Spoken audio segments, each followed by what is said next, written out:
Good morning. Speaking on behalf of the organizers of this conference, once again in aloud rather than in writing this time, Kalos Ilfate Stin Elada, welcome to Greece.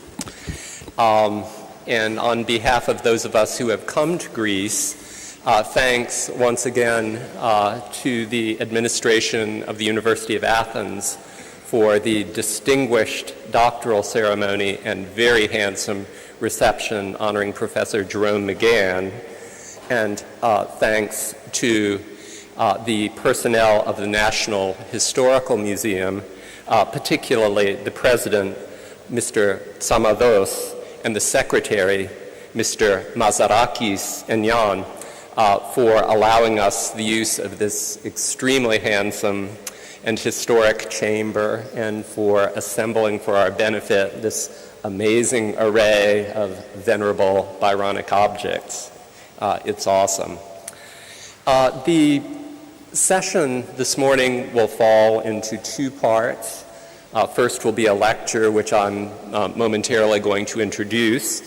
Second will be a dramatic event, which will be briefly introduced by Professor Anastasios Tom Papadimitriou, who is the director of the Interdisciplinary Center for Hellenic Studies of the Richard Stockton College of New Jersey.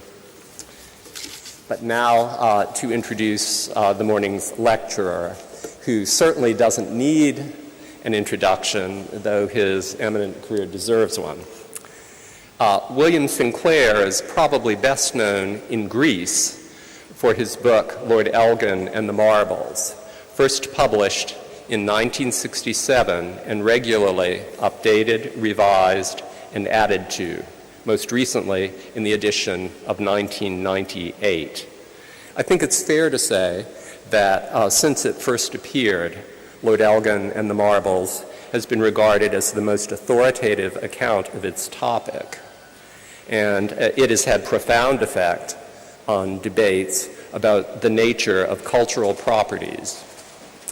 William is also the author of That Greece Might Still Be Free, an account of the Philhellenes who came to fight for Greek independence. That book, frequently described as a classic in its field, has recently been republished with new materials and an introduction by Roderick Beaton. You will have seen flyers for this book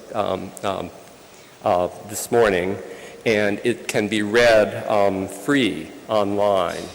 Here, in allowing technological access of this sort, William demonstrates his cutting-edge interest in the nature and accessibility of intellectual properties. In recent years, without lessening his interest in Greece, William has turned his attention to the history of reading, which offers a very different picture from the history of writing. Cultural consumption, not just cultural production. His book, The Reading Nation in the Romantic Period, has been one of the most influential in literary studies in recent years, and we're still considering that book's implications. The talk this morning is concerned with another type of reading, viewing, the viewing of monumental art and pictures.